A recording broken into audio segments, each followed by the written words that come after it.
Hello, guys. Happy weekend and welcome back to my channel. Thank you for your support.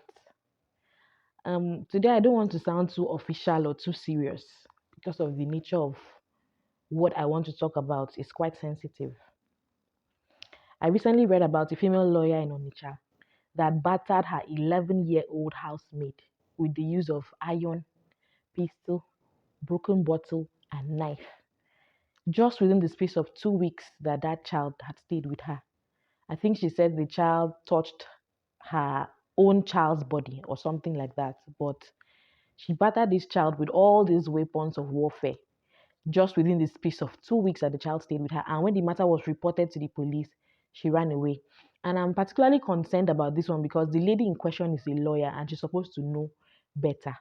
So there's absolutely nothing wrong with getting help in this present day when there's so much work to do, so much stress, someone to babysit your kids, someone to help you in the house. But are you doing the right thing? How old is that person or that child? Because we're talking about children as house helps today. How old is that child and how are you treating them? Now, there are several legislations in this regard, but I will just focus on the Child Rights Act because that's the main legislation that provides for the protection of rights of children in Nigeria. The law says or sets 15 years as the minimum age for employment. But the law further says that children of 14 years may be engaged as long as this employment does not interfere with their education. But is that the case? Okay, let me paint this scenario for you. Most times, what happens is we have agents who act like middlemen who go to villages, the very poor parts of the country, um, bring these children, promising them that they're going to be given a job and be paid a certain amount of money and that they'll be enrolled in school. They will list a lot of benefits that will motivate them. Coming from a poor background, the parent to look at it, this money can help us. They release their child. They don't even know who the child is going to stay with. They don't even know the working condition. They don't even know the risk that the child is going to be facing. But because of hunger, which is a reality on ground, they release their child.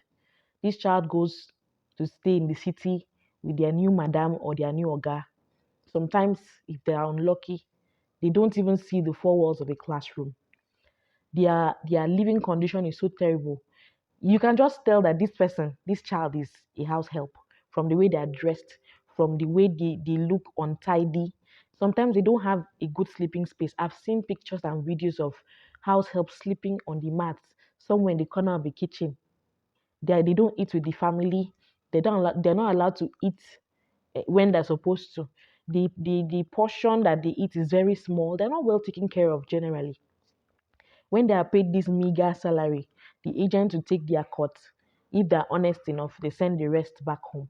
So sometimes they don't even have the opportunity to tell their parents how they feel. Even if they do, the parents will say, stay, you know now how it is. It's hard, it's difficult back home. So these children are exposed to harsh conditions of living just because of hunger or poverty. The stories of abuse are endless. We've read about the one that killed her 8-year-old, beat her to death. We've heard about the one that put pepper in her house help's private parts. We've heard about the one that used pressing iron. The stories are endless. You're telling me that your 8-year-old house help misbehaved. First of all, what business does an 8-year-old have to do with being a house help? A child that has not even reached puberty yet, has not been able to figure out her own life, probably doesn't know how to wash her own clothes clean. So a baby is taking care of your babies. She's bathing them, feeding them, dressing them, cleaning the house, running errands. And the the the basic minimum that you can do for that child, you will not do. Don't tell me that an 8-year-old touched your child's body, so that was why you beat her to death. Employ a proper nanny so that when they mess up, you can arrest them and they will face the law. Don't tell me that a child misbehaved, so you beat them to death and you used all the weapons of warfare in this life on a little child who could have been your child because tables can turn. So beyond what the law says and the punishment that is in the law, there will always be the law and its provisions. Then there will always be human beings who have refused to allow God use them. If you cannot show that child love on the average, please don't take them in. pay an adult to work for you so that when they mess up, the full anger of the law will come upon them. You can take them to anywhere, you can arrest them, you can take them to court and get justice. And I almost forgot to talk about sexual abuse. Most of these children are so unlucky that they get molested while they are in the custody of these their bosses, and no one is talking about it. They cannot report because maybe they're threatened or they're afraid of what may happen to them. So their lives are ruined, and at the end of the day, they'll still get thrown out or they might even lose their lives.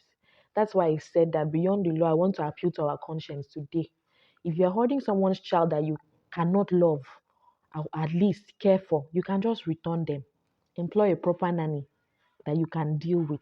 If you know someone that is doing the same thing, please quietly go and report. It amounts to child trafficking and it is illegal.